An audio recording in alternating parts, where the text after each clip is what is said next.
You know how there's like terrible personal assistants out there? Oh, so many. You think there's going to be terrible like personal AI assistants? Is that going to be a thing? Of course there will. There are now. They just get it wrong? Yes, they get things wrong, but more importantly, they take no initiative. What do you mean? I mean, like if you're going to start a lemonade stand, I have to tell it every single thing I want the AI to do. As opposed to like it just I tell the AI, I'm going to start a lemonade stand, and it says, great, I've called Paul Schmidt. He's owned the greatest lemonade stands of all time. He's retired now. He'd love to chat with you. It's like, here's your articles of incorporation. Right. Quiet, please. You're now being sued by the city for selling food.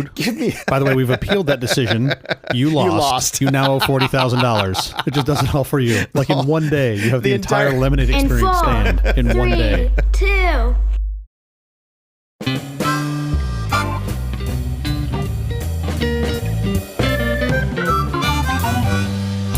The Awful Company presents a truly terrible podcast. Welcome to Nonsense, episode number 20. I'm Jeff Parker. And I'm CJ Little. This is our take on the week's business, tech, and entertainment headlines. This time, we'll look at the TechLash that never came and ways AI might be dangerous right now. Is that TechLash like something I put a cream on? Yes, a small ointment that'll go right away. That's what I thought. It is National Notebook Day. Did you write your notes in a notebook today? Like a laptop? It could be, but I would think what they really meant was a paper notebook. Like a paper notebook? Yeah. No. What is this? I have scads of beautiful notebooks that I've never used. You just stare at them. Because I do a fair amount of writing in my life, often as gifts. People have given me beautiful notebooks. You must love to write. Beautiful, expensive pens. Sure. And the truth of the matter is, I sit down in front of that expensive paper and with that expensive pen, and I can't write a thing. I'm going to buy you a really expensive toner for your birthday, since you love to print shit. I need the crappiest, cheapest pens on the crappiest, cheapest paper. Because you lose them? And no, because then I don't care what I write. It's unimportant. I can just start writing whatever, and it doesn't have to be the perfect sentence or the perfect idea. The quality of the paper is what keeps you from writing. You're like, this has got to be my best work. It constrains you because you want to do really something nice on this nice paper with this beautiful pen. And it's like, oh, no, give me the worst pen with the worst paper and I'm in. Just give me one of those nice notebooks. I'll draw some dicks in it and it'll totally make it okay for you. I just have to start somewhere. Yeah. Like you go pretty deep down the rabbit hole to find National Notebook Day. Well, no, every day has like a national thing day. But the National Notebook Day is pretty, like, who is it? The Mead Consortium? Who gets behind the National Notebook Day? Who lobbies for this? Wherever Mead is headquartered, they've gone to their senator, their congressman, or whatever, and they've said this has to be national. Somewhere in Delaware, right. They're like, we need a notebook day. Oh boy. Well, you'll like this one better. It's also National Cheese Souffle Day. Now that I can sign up for. That I can get behind. How come we didn't have souffles today? No, we do have French pastries today, but not souffles. How's your week going? So far, so good. I was in New York over the weekend. Asked my wife if they wanted to come pick me up because I'd missed the kids. I wanted to see the kids. Yeah. And my son said, Daddy can take an Uber. Which my. Yeah, he's a bit of a little shit. Wow, that's some attitude. Yeah. And then we're not picking you up. We're not going out of our way. I responded with something like, haha, little shit. And my wife said, he's asked questions about the differences between Ubers and taxis. He's exploring his options for you, which I thought was kind of fascinating.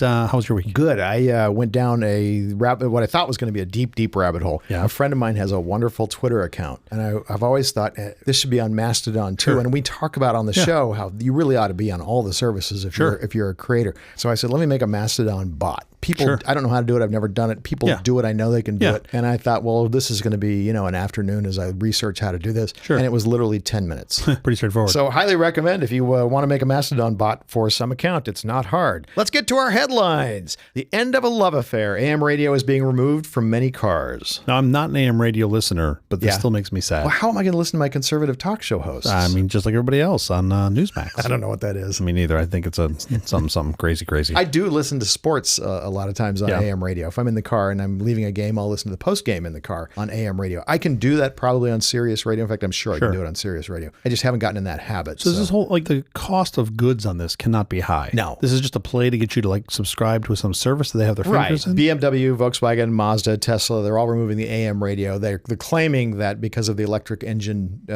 noise that it's sending to the radio. Okay, well, that's easy to fix, but they're claiming that's the reason. I think a better idea on this is to leave. This is terrible. I shouldn't say this.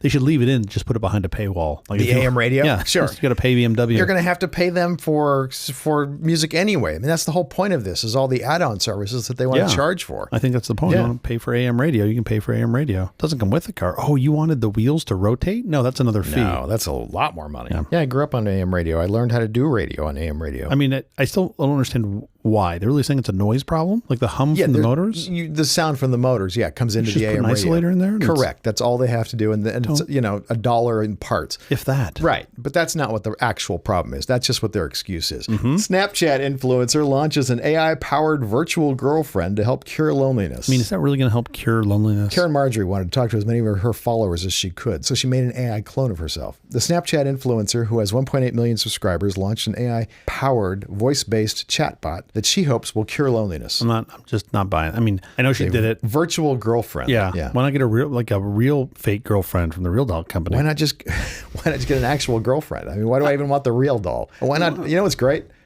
A real human being girlfriend. You probably have to buy the AI bot less purses, if I had to guess. Okay.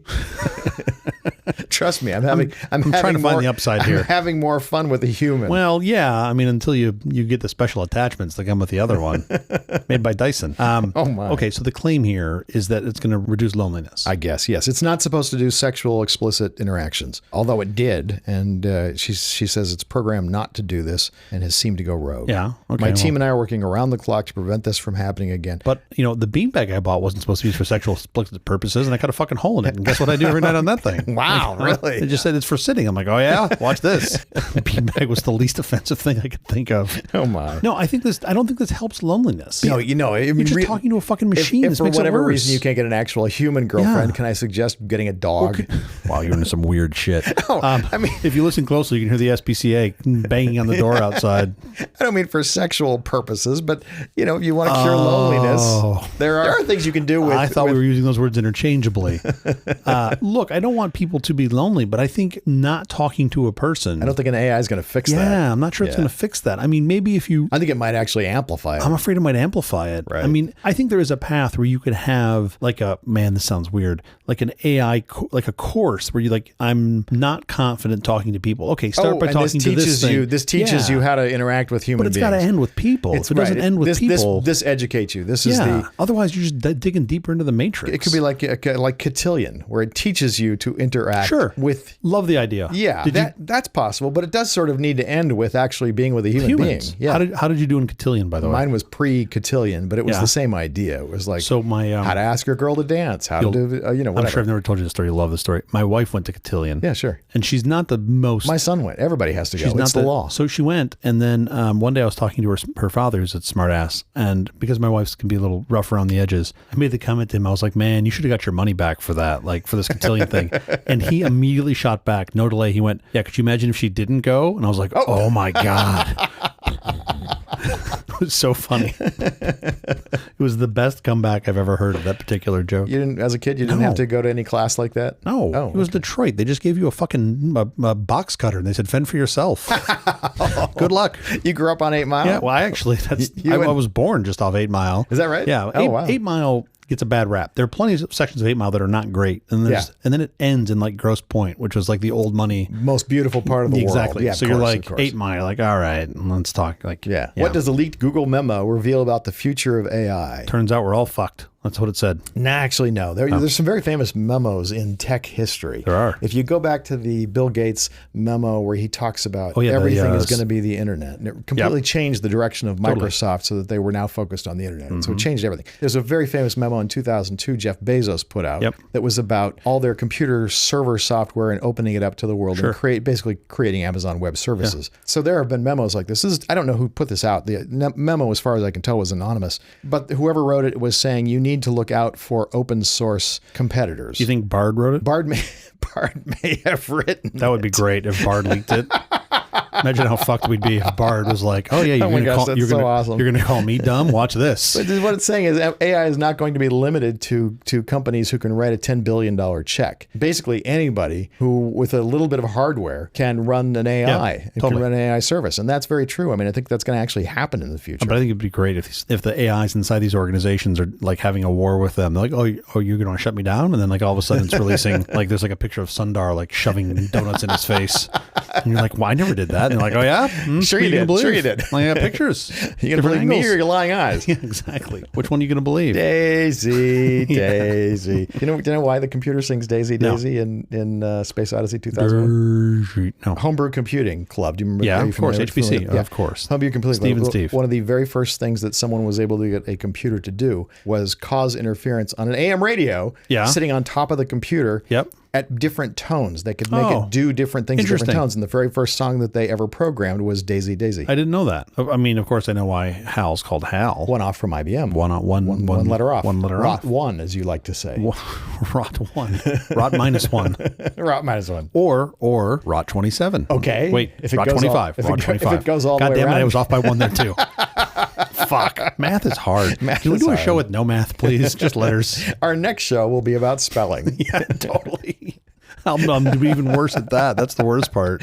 I always wondered as a kid, they have like the spelling bee, and I was never a good speller. So I watch it every year. I'm still super into it. I'm a terrible speller. It's the best show on TV. It's literally like, I look forward to the Super Bowl, and I look forward to the spelling bee. Okay. With like equal anticipation. Isn't there a dog show in there somewhere you look forward to as well? I do like Westminster, there it is. Yeah. How would you rank those three in terms of? Probably the dog show first. Dog show By the way, first. my dog likes to watch the dog show. But he does. My dog has no interest in the spelling bee, which I can't figure out. I don't know why the dog wouldn't like the spelling bee. I remember in 4th grade being disappointed that again, terrible speller. I was never going to do well in it. Yeah. But I asked if they could have sponsor like a counting bee. I do great in a counting bee. Oh, that would be cool. They just put a number out. Why don't they do that? I don't know. That would be like that. I could do all that all day. Oh, I like double entry accounting, that kind of stuff. And double entry accounting. I mean, it's just me pulling out a ledger, put on a pair of glasses. There's like an overhead, and you're just doing it. Bunch of little kids. Oh, he just put a number in the liabilities column. Bunch of little kids with green eye visors. I'm so in for that. I'm 100% in for that. Accounting bee. Yeah, that'd be great. Like this year, we've thrown a loop for them. They all have to balance the books for Enron. Can't be done. Bunch of kids are like, I give up. I quit. That would be, Anderson Accounting was lying. This doesn't balance. This makes no sense. This year's accounting bee sponsored by the fine folks at the Wells Fargo Fraud Department. It's a recruiting tool. It was Anderson Accounting that literally the damage was so bad. They went away. Anderson got shut down. Big 5 to the Big 4. Yeah. I knew some partners there then. Oh, is that right? Womp, womp. Well, that had to suck for them, especially if they weren't on the Enron account. They had nothing to do with Enron Nothing to do with the lying division. Nope. Well, I mean, they had nothing to do with that lying division. I'm not sure they're on the lying division. Their own lying division. This is part of the problem. That also was not an Anderson, and is not an Anderson problem. That isn't a Oh, of course. But Anderson was the one who got busted. I mean, and they needed to make a big warning for everybody else and say, don't do this or we're going to shut you down. That warning either didn't work or has been forgotten. Yeah. Have you met the fine friends over at FTX, SPF? Sure. Yeah. It was on half a piece of paper. He literally had all of the Alameda assets were on half of a piece of paper. You don't need a whole sheet of paper. You don't want to waste the space. Yeah. Yeah, of course. That accounting was not double entry. It wasn't even single entry. It was zero entry. It was no accounting. entries, right. No entry accounting. It's very efficient. If you haven't seen it, look it up on YouTube. The spelling bee, the kid who spells sardoodledom. Sardoodledom? Oh, yeah. Why? It's the most charming clip you'll ever see. Really? Oh, yeah. It's great. Okay, I'm in. And this is why you watch the spelling bee. For that? Yeah. This next one is Missy Cummings did a piece about why autonomous vehicles are so risky. Did you see this? I did. This was really impressive. She's the Navy fighter yes, pilot? Exactly. And she's now an engineering professor at Duke, or she was, and she left that to join the National Highway Transportation Safety Administration. Yeah. Bottom line of what she says, or at least the most interesting thing to me, was that L2 and L3 autonomous vehicles should not be on the road. Yeah. There's nothing safe about which these. I've always felt that way. I feel like Explain first what L2 and L3 are, just so people understand. Yeah, so that's basically where you have to have a human needs to be able to take over control at any time. At any moment. What's fascinating, if you think about this, is like, so the AI is doing its thing. So I think this is really mainly in L3 especially, where it's doing its thing. And then at some point it can no longer do its thing. Very, very bad choices ahead. There's a flaming brick wall coming ahead, a school bus full of children, and then like a bunch, like an oil slick that leads into a shark pit, and it can't make a determination of which one. Yeah. I think I've been to that intersection. It's a 405 down by Inglewood. And it can't make a choice. So it's going to hand it off to the human who's, playing Wordle. Who's not paying any attention. And suddenly they're supposed to, they're supposed to. It's definitely not going to end well. So what she says makes a whole lot of sense. She also said in there, I think, that she does not believe you'll see L5 in her lifetime. Well, you've got our L5 already in Chandler, Arizona. The Waymo company is running L5. Well, there's no driver in those cars. She's saying in specific conditions, yes. In general conditions, no. Well, I'm going to put a link to the most charming little YouTube channel about Waymo cars. Yeah. It's a kid who gets in cars and he films his Waymo journeys. And that's awesome. It's absolutely That's just awesome. delightful. Driving around Chandler. Well, now they've actually expanded the geofence so it can go for a bigger run. That's great. Do they run in San Francisco? I think thought some they did. Waymo vehicles do run in San Francisco. Yeah. By the way, Waymos have gotten into accidents. It's not that they have never gotten into accidents. They have. You know about this? No. All of the accidents that Waymo cars have been into? Human cause. Rear-ended. Oh, really? Yeah. Oh, that's funny. Like, how does that work, by the way? So you're in the Waymo car, or you're not. It's rear-ended, and the cop's like, I need to see your insurance. Well, do not compute. A human actually does come on the speaker in the car from wherever they're running, their master control. Is he really pissed off? Like, does he have like road rage? No. God damn it, why'd you run into me? It'd be great if he does. It's an angry AI. He can't get out On of your the phone, car. you fucking idiot. I got the video right here.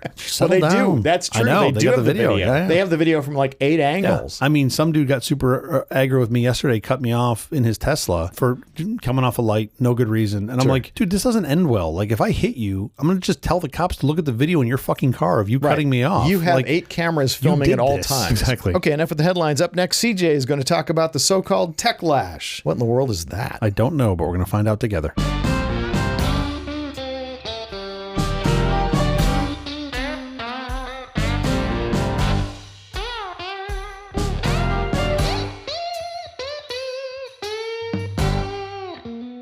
You know about this TechLash? No, I don't know what this is. You mentioned that, and I don't know what that is. It's a term that was coined by the fine folks at The Economist. Okay. And it was to describe the ostensibly rising hostility towards tech. What hostility is there toward tech? I think several flavors. There's the flavor that you and I have, which I think is congruent to taking like a baseball bat to a printer out of Office Space. Oh my God, the greatest scene ever. Well, yeah, and you've been there before, right? Where you just want to beat the shit out of the machine. I haven't, because I have almost infinite patience to a fault. Wow. I will stay with something way beyond what any reasonable human would stay with it. Literally because of you, I was trying to get Linux to work on another box at home to play with, and I have it connected to my old Cinema 30-inch display, and I couldn't get DVI dualing to work. Right, DVI too. And then I bitched to you about it, and you're like, well, I don't use any cables that are more than 10 years old. I don't have any cables that old, so I don't know why that wouldn't. Which was a very valid point. Work. I kind of, you ungrumpified me when you said that. What you're trying to do is very, very hard. I'm having a hard time getting this to work with my modem. There's my acoustic coupler. There are no drivers for my acoustic coupler for Linux, Jeff. Please fix that. Oh my God, I'm so in. Basically, what's the equivalent of that? This driver's only working at 1200 baud. My modem's capable of 2400 baud. Here's the problem. Okay. Because Linux runs on so many different flavors of all types of hardware, very old hardware, the biggest, fastest supercomputers of the world are running Linux. You expect there's going to be an ability to do anything with it. So, of course you would expect that. But I would have to add a line to my xorg.conf, and I literally spent 2.5 hours fucking around. Oh, you could have called me and I would have just said, let's just buy you a new cable. Totally gave up. But it's a perfectly fine monitor. It's an Apple 30-inch cinema display that I want to continue to use. It's already positioned on my desk. But I don't think that's not what we're talking about here with this TechLash, right? This TechLash concept is people not trusting and being sort of grumpy towards, quote, big tech. I think that's where this comes from. This has been the case throughout tech's history, its entire life. Totally. Now, more so than ever, supposedly, people are getting more and more grumpy about tech at large. I was reading Eric Thornberg over on... Because they're having to interface with more of it. Yeah. Well, that's the theory. But I think the reality is most people actually aren't very grumpy at tech. No, of course. So that's why I'm like, well, where does this come from? And I stumbled upon Eric Thornberg. Based upon the quantity of tech they interface with day to day, they're upset with very, very little of it. Absolutely. Right. And you're interfacing with a lot more tech now than you were even 15 or 20 years ago. Trying to understand where this concept of TechLash came from. I came across Eric Thornberg over on Substack, and he describes TechLash as, quote, having always been an odd phenomenon because the average American actually really likes tech. Yeah. And if you ask the average American on the street about tech, they would tell you that they use things like Airbnb or DoorDash or Uber or Facebook or Amazon. And for the most part, they seem to like it. Sure. Right? If they use it, they wouldn't if they didn't. I tell my son, you can make a fortune if you can invent a piece of technology that makes it so that humans don't have to talk to other humans. Sure. Because that's what Uber is.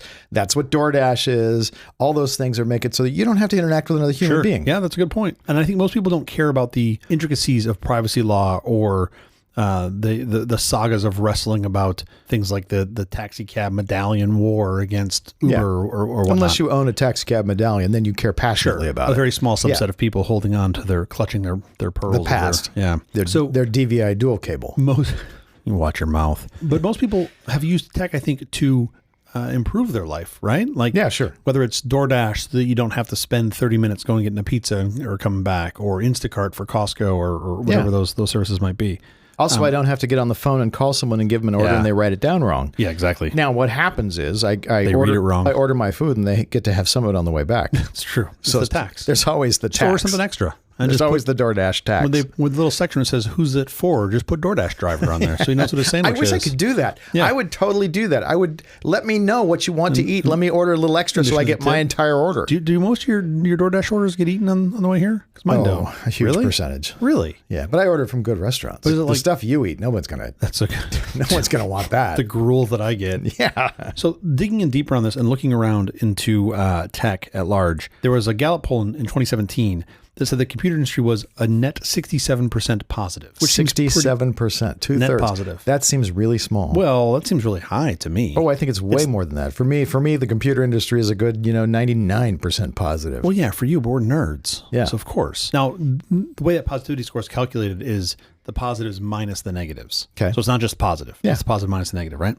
And it was up there with other high net positivity companies, restaurant industry, farming, grocery, and then accounting was up there, which threw me for a loop. Okay. Some of the lowest, big surprise, oil and gas, pharma, federal government, minus 23%. Wow. I would think oil and gas and pharma would be way higher than that. No, because people have this distrust of big pharma. They think it's all just, You're alive because mostly of big exactly. pharma. That's kind of my point. There's I think that's another topic we should try to clean up at some point. But by 2022, tech had fallen, but the entire sentiment had fallen. Yeah. So out of 25 industries, the computer industry still ranks number 3 in terms of positivity, and it's ahead of almost everything else. The internet industry, quote unquote, is right in the middle of the pack. So tech is scoring somewhere between average and much, much better than average. Yeah. The most popular industry has been the restaurant industry, right? And sure. And it saw a drop from 65% to 45% from 17 to 22. Well, we had a little COVID period there where you couldn't go to a restaurant. I do have the second most popular industry. It's agriculture. It saw a drop from 58 to 43%. It seems like from 2017 to 2022, we just saw overall sentiment drop. Yeah, maybe. The computer industry or internet industry still both being pretty high. So that doesn't fit into why there would be this sentiment against tech. Yeah. Right? What is this? Where does this TechLash come from? And as of 2019, tech also fell super low on the list of industries that people want presidential candidates to criticize. So it doesn't seem like there's a lot of folks angry about tech. It's like, why did this TechLash thing happen? And one idea is that this TechLash is primarily a media phenomenon, as in like a group of people rallying against tech. Who is rallying against tech? So that was a good question. And that's where this sort of post took me. If you look at sort of when you started to see the negative sentiment media coming out, happens to coincide with the same time that Facebook's revenue started to overtake the global newspaper industry. So that wasn't that long ago. It was not that long ago, right? You're talking about less than 10 years ago. Yeah. So Facebook revenue surpassed newspaper advertising in 2013. And that's kind of when we saw negative sentiment around tech begin. So the argument is that the media is going like, all right, well, fuck, if you're going to take all my revenue from me, I'm going to yell at you and make you guys the bad guy. Sure. But less and less people are going to hear me because I'm printing on paper. And they're over there. Yeah. The TechLash was framed as tech versus the people, but it was never really the people versus tech. It was really just a fight between media and tech, which I think is kind of interesting to think about that. It's got nothing to do with the people. It's just media fighting with tech. Old school print media to me always seems like, what did you print out yestay's website for? Exactly. Right. We had that news already. Exactly. But and you think about how much effort went into that, right? Like think about journalism at the New York Times 50 years ago. Yeah. They had to actually go out, find stories, write them, submit them to guys that were typesetters. Yeah. They'd have to lay them out, and then dudes would actually place the type and run them to print. Like that was a shit ton of work to get that news out. And all of that, literally 100% of that is gone. Right. So you could say that Silicon Valley tech folks could take the moral high ground against big bad corporations and folks that didn't do open source. And that strategy sort of worked from like mid 90s until 2011. Yeah. What happened in 2011 that changed that? A couple things happened in 11, right? You had Jobs who died, and then Obama's election in 2012. And other parts of the party started to look, Democratic Party started to look at tech not just as a ready source of money and talent, but also as a possible threat to them and everyone else. Tech was getting too big for their own britches. Yeah. So it's disrupting media as well, which, again, I'm not entirely sure I believe in that, but it is a story that sort of threads the needle of this. I think politicians just wanted tech to give contributions to campaigns. Well, yeah, but I think that's the way they get it. I think more than just money. I mean, right now, tech is purely heavy left. Right across the board. Oh, that's not true. Oh, yeah, for sure. There's tons of people. Peter Thiel is from tech. I mean, there's tons of people who are there's Peter Thiel, and then there's basically a giant gap, right? I mean, look at any of the tech companies, 95% of them give money to the left. Elon Musk. Yeah. Very That's the giant gap. I literally describe him as a giant gap. That's what I meant. You call him Elon, I call him a giant gap. It's a little pet name I have for him. No, I get it now. I think that's why he looked glossed over me for the CEO job. Makes perfect sense. And now to you, Mr. Chairman, or as I like to call you, the giant gap. You can make the case that you've got tech pulling in a lot of talent out of government and out of media. Now, like, it's not necessarily as friendly as it used to be. And I do think that's the value, ultimately the value of tech, right? Tech could have been more of a democratization effort for us as the people. It's going to get there. It's moving there. So. It's moving there slowly. But and the thing that's changed it is open source. And the thing that changed open source was the creation of Git. In like whatever 2008, suddenly it was easy to manage large open source projects. Do you think? Okay, I agree Git with you. Changed the world. I agree with you. Certainly, Git changed it. What was a bigger influence on open source though? Git or our least favorite highlight here, RMS? I'd argue RMS made a bigger move. I don't think RMS would have gone anywhere until you could actually have some way to organize all that code. Standing on the shoulders of giants. Linux would have, withered in its tracks had it not been for Git. No, negative. Yeah. Linux did just fine pre-Git. Just fine. Linux did okay pre-Git. It wouldn't have withered in its tracks. You'd have burned out Linus. He would have gone skin diving and said, forget all this. I'm tired of you people. I mean, literally, there were like 1 million contributors to Linux, something like that. It's the world's largest collaborative project. Sure. There's no way he could manage it minus. That's why he stopped to make Git, was to make his life easier managing Linux. I'm not sure it would have died. I still think RMS was a bigger contributor to the open source movement than Git. I don't know the answer to that. At a minimum, you can argue that Git... When he says RMS, he's talking about Richard Stallman. Yes. Let me just put that in there for anybody who's not following. There's a guy at MIT who basically created the free software movement. Father of the free software movement, right? Yeah. Who's not Unix. At a minimum, I think we can Not to be confused with the open source software movement, which is a slight variation off of the free software movement. Yeah. RMS, I think probably one of the things that hurt RMS's message the most is that he was non-wavering. But arguably that non-wavering is what's kept that alive. Yeah. So now you have this coexistence of free software and open source. Yeah. Which is, I would argue, a good thing. Like, I think we ended up in a happy place in the timeline. Sure. But at a minimum, I think we can agree that it's still the best compiler you can use. Oh my goodness. There's nothing that works at that level. And by the way, it doesn't really need to get much better. Yeah. Like, it's pretty much there. Wonderful. Yeah. But this is interesting. A total tangent of what we were talking about, but still fun. Git, GNU. What else would you say were the biggest sort of contributors to open source at large? You can argue Linux. I mean, let's say Linux. You'd have no internet without Linux because you'd have to pay Microsoft fees for servers. You'd never have the internet as you have it now. Yeah. Or Solaris or whatever decided to win. Yeah, you'd have paid fees for Solaris as well. Yeah. And because you can just have Linux for free, that's why you have the free internet you have now. Totally. Thinking about this TechLash, right, and where this comes from. Yes. Who supports it? Who doesn't? It really doesn't seem like the people that are using tech are really angry with tech. I think we're talking more about like a distrust, like when you have the Facebook Cambridge Analytica scandal, right? Where it's like, well, that's pretty horrible. Your data going out the back door. Yeah. But I still don't think there's a bunch of people revolting against tech. Like some people just stopped using Facebook. They said, that's just not my problem. I'm just not going to. I don't use Facebook. Like I don't get the value out of that to continue to pump anything into it. Sure. Totally appreciate that. But I'm using plenty of other things that I'm sure that are, sucking down my data. For sure. That's not really my big issue. I just don't want to talk to my parents' friends. On Facebook? Yeah. That's what Facebook's passed me by. A place for your parents' friends, basically. Yeah. There's this gap between what we're being told people feel about tech and their hatred for whatever, insert Facebook or Amazon or whatever the thing is. Do you think people distrust Amazon? Yeah. Well, shit, you're sitting across from one. I can tell you that now. You don't trust Amazon? I trust Amazon, the company. I think the problem is they haven't addressed their reviews. Yeah. Their review system is completely and utterly fucking broken. Tell me why. Well, you've got people in there that are paying for reviews constantly for shit product. Okay. And then I think that's probably my biggest complaint. Can't you see through that? It's when tough. When you read the reviews, you don't see through it. On some shit, it's really tough. Yeah, because I'll see something, I'm like, that's a shill. They just feel like shills. They just read like shills. But some are good enough that I'm like, this could be a human just writing a quick review for it. Okay, don't know. I really don't know. So I try to look for ones that are outliers that I think I go for sure this is real and try to bounce across those. Right. But like, why am I doing that? Why aren't they doing that? I shouldn't have to do this to figure out this product. So that's one. And the second is product spoilage. Product spoilage, I think, is a real problem in Amazon that still hasn't been addressed. Explain about that. What you mean by that? If you're a vendor and you have product you want to sell on Amazon, there are two ways they can store it. Okay. You can pay them some extra fee to store it in your own little box with your name on it. It says Jeff Parker's Trinkets. Great. And all your trinkets go into that box. Fantastic. Or for less money, they'll commingle it with other vendors. Then you get into trouble. Then you have problems. And that makes a lot of sense to me, because if you're sending in the widgets and I'm sending the widgets in the same widgets, it doesn't matter if they sell mine or yours, right? It's to the them, same it widget. Doesn't matter. Correct. Problem is, as soon as you have counterfeit product, now you have quality control issues. Now you got quality control issues. So now you could be a vendor who's making counterfeit widgets and dumping them into the box. I only buy the real ones, but when I go to sell it, they pull one out of the box. Could be mine, could be yours. Right. When I buy something from Amazon, it's usually by brand name though. So it can't be, it's not what is an example of a widget that I would buy from Amazon that could be commingled with? I don't know, network switch, anything. I mean, but if I'm buying a network switch, I'm probably buying a specific brand and type. But that shit gets knocked off. Even specific brands. So I can't tell where it came from. You can't tell where it came from. There's going to be enough margin for them to make sense to knock it off. Yeah. Right. But there are plenty of these. I've had friends that have put products on Amazon and gotten super pissed because their product gets knocked off. I just think so many of the things that I'm buying from Amazon have brand names that I'm going specifically for that exact piece of equipment. Sure.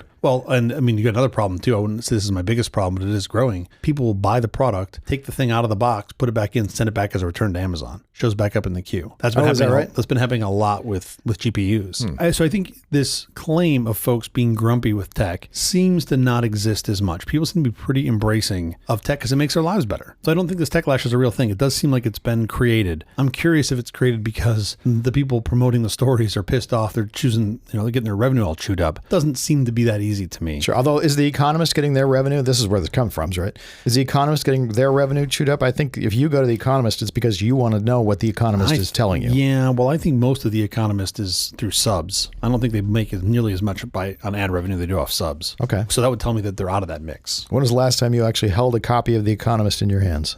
You have a paper copy. He's reaching down, everyone, and pulling up a paper copy. I don't think I've seen a paper copy of The Economist. Multiple paper copies of The Economist, different issues. I just came off a flight. Oh, I haven't seen a paper copy of The Economist in 8 years. Could not have timed that better. You could have asked me for any other magazine that's not here. And you wouldn't have had it. Sure. Yeah. My end up takeaway from this bit of research around people's anger towards tech. Yes. And by the way, because I don't subscribe to The Economist, apparently I just go to the online site version of The Economist. Weirdo. I didn't even know there was such a thing as TechLash. Yeah, it's something coined a while ago. If you go onto The Economist on the online site, they talk about how everybody loves tech. Talk about PrintLash. Oh, they're talking PrintLash. Exactly. The two arms of The Economist, the online, have this joke going on back and forth. Like, people are really angry at print out there. Exactly. Print is just ruining the world. Angering or yelling at the ghost of Hearst, just constantly going up to his castle and just yelling at it. All right, up next, Jeff's going to talk about the dangers AI poses right now, today, here.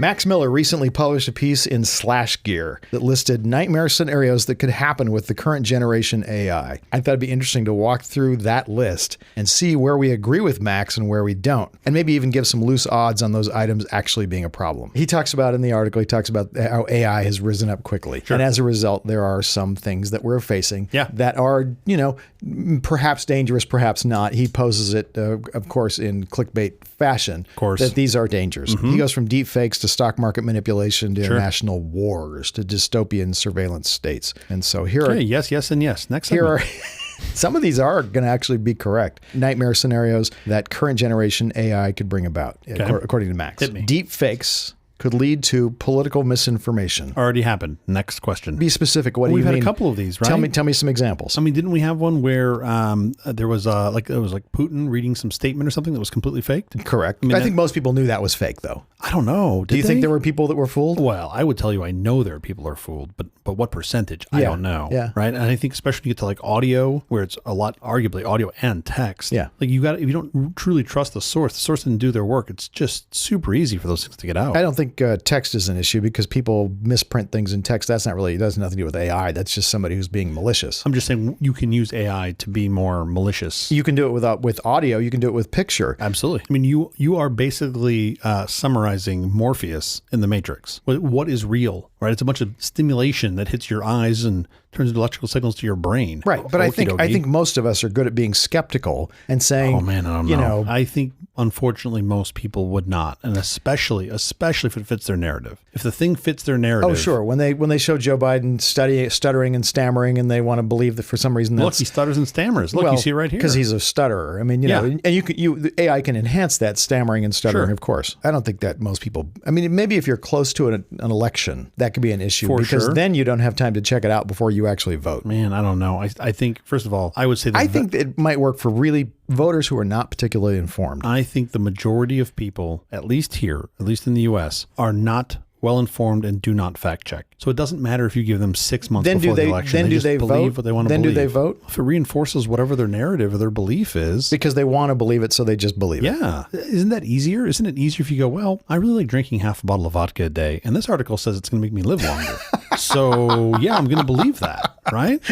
I mean, there was a quote. I really don't know how real this was. I had never thought of that. If you think of it that way, all of a sudden you want to go start drinking some more. What's wrong with us that we're skeptical? Even if it's something that I believe, I'm really skeptical when I hear somebody say something that's out of character. There could be a lot of things, right? How are you with authority? I'm not very good with authority. I like to question when people tell me shit and go, really? But I think you should question everybody. Of course. But maybe that's authority part of or not authority. You should question everything. Part of why I question everything. Yeah. Because I just go, well, you're probably in power not because you know the thing that you're talking about. You're in power for some other reason. Because you could convince people that you were an expert in the thing, or you could convince people you need somehow to be in power. Maybe even more so than that, maybe a natural curiosity of just knowing, of being like, I don't know if I believe that view. Let me dig a little deeper. Right. And what I found for the vast majority of things. And the cost of doing a quick search on the internet is nothing. No, it's not even cost, though. It's desire. Most people don't have the desire. It's not a money problem. It's not like somebody goes, oh, I mean, the time cost is really what it meant. Right. And sadly, I would argue that most people in the scenario have more time than anything else. Sure. Because they're not spending their time digging in deeper on that, right? So don't you find joy in finding the truth? Oh my God. Well, okay. First of all, I don't know if I've ever found the truth on anything. The curiosity, the desire to know the answer to me has always been very strong. So maybe that's why we're more skeptical. I also am a firm believer from this took me years to get there, empirically, in that keep it simple, stupid, right? Occam's razor. Yeah. Like in most cases, and I'd say in virtually all cases. But no simpler than is absolutely. Cases, that seems to be true. Not like the state of Indiana trying to change pi to 3.20 because that's simpler. The simplification. I should put that link into the show notes because that's an amazing story. Yeah. No, hey, but to be fair to Indiana and all our listeners, so we have a couple in Indiana. Yeah. Ohio changed it to just 3. Is that true? No. Oh.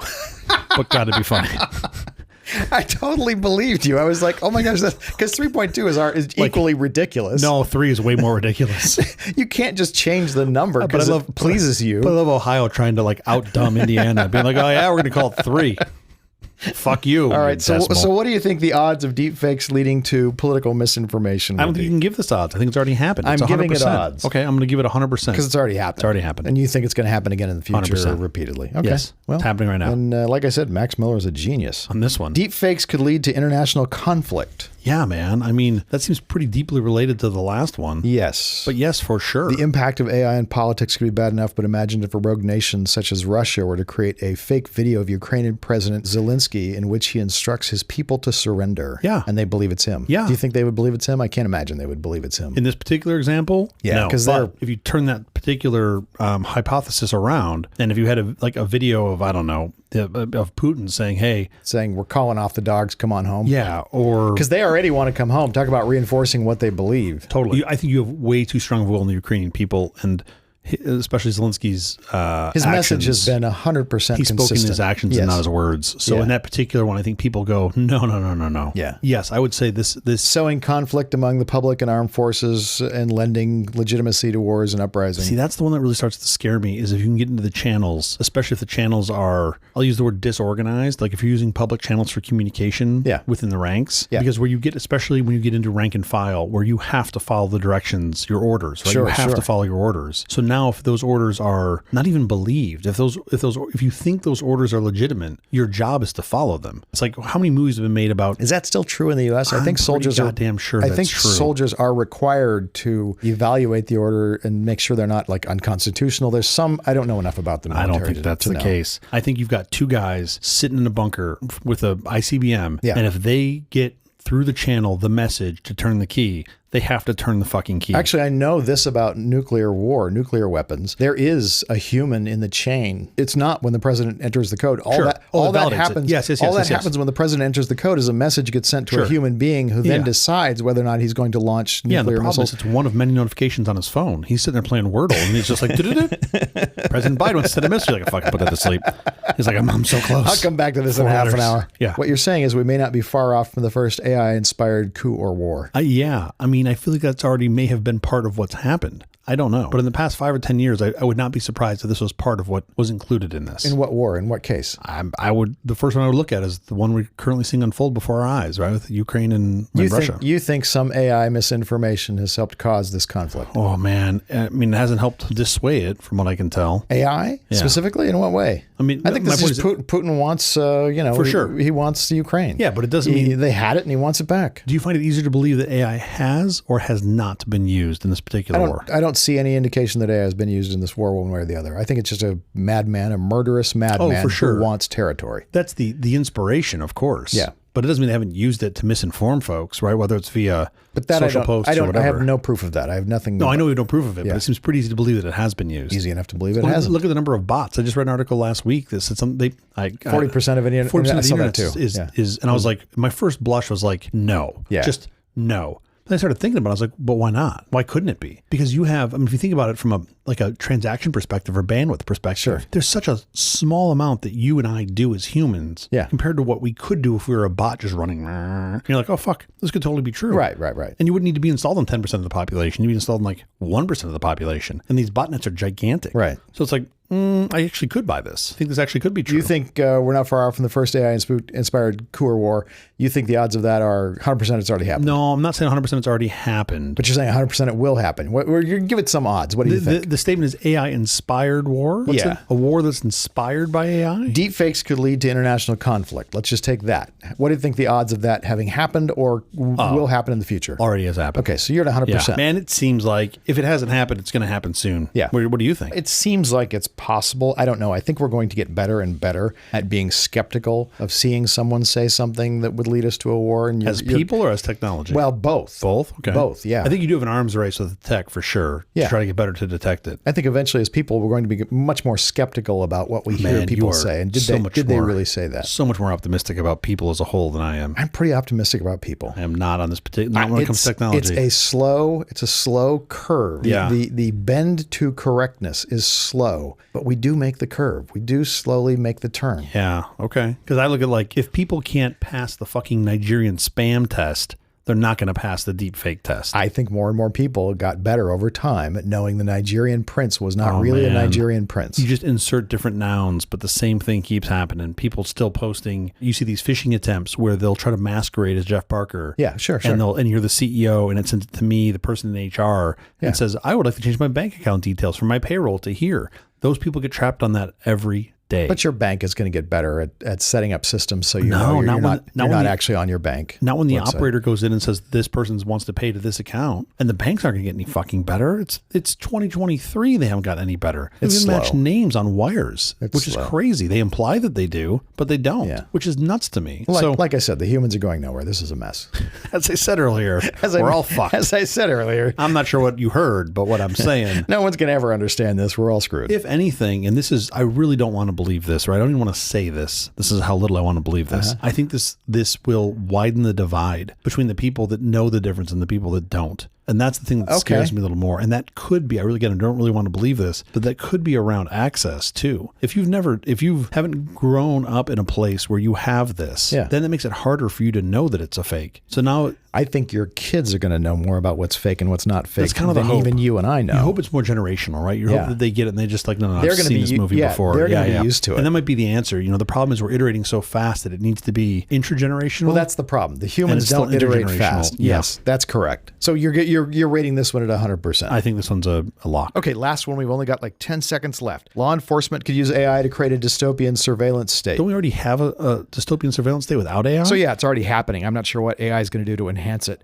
Anyway, we got to get out of here. But quickly, before we go, have you seen or read anything good this last week? Oh, yes. The documentary, a couple years old from Apatow on George Carlin. Oh, yeah. Judd Apatow. Yes. Judd Apatow. Yeah, sorry. Yes. Yeah, no, this documentary on Carlin was incredible. Yeah, it's great. I saw it. Did not know about where he came from. Didn't know that he was part of a duo initially. Didn't know about his backstory with his wife and his daughter. Yeah. Kelly. And just how close they were. Like he was like this devoted family man. Such a family man. You don't think of him as that, but he was such a devoted family man. Like his rebirth a couple of times and trying to figure out what reinventing himself as a comedian in drastically different ways. It's incredible. I'm going to go with for mine, Crying Kershaw. Do you know about this? No. San Diego Padres had the Dodgers down there to have a game of baseball, and Clayton Kershaw pitched, and we ended up losing the game. I think it was 1-0. It was big nothing. And so they put up on their big screen TVs at the end a picture of Clayton Kershaw, looked kind of sad or whatever, and big cartoon tears shooting out of his eyes, which was kind of, Bush League, mean-spirited, pretty awful. The interesting thing about it, the Padres lost their next 5 games. They've angered the baseball gods. Is that what the movie's about? There's no movie. Oh, what was? Oh, this is just a thing that happened. This happened like a week ago. You can tell how close I am to baseball.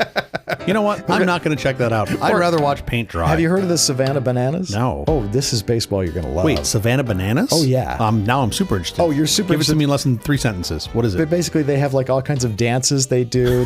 When certain things happen, they all spin around in a certain... Is this like the Harlem Globetrotters of baseball, basically? Oh, no, it's way more clever than that. It's really fun. Really? I'm going to send you a link. They're called the Savannah Bananas? Savannah Bananas. I'm going to put a YouTube link in the show notes here to talk about that. So I got to watch kids driving Waymos and Savannah Bananas. And you're going to enjoy both tremendously. I bring nothing interesting to this show, That's the episode. Thank you for joining us for all this nonsense, a truly terrible podcast from The Awful Company. Visit us on the web at nonsense.productions or awfulco.com. I'm Stu Little. I'm Jeff Parker. If you like this program, please follow, download, subscribe, and like at Apple, Google Podcasts, Amazon Music, iHeartRadio, or our favorite, Overcast, or wherever you get your podcast from. Podcastindex.org. Special thanks to our floor director, Kara Jackson. Thanks, Kara. We'll be here every Thursday morning for more nonsense. Join us.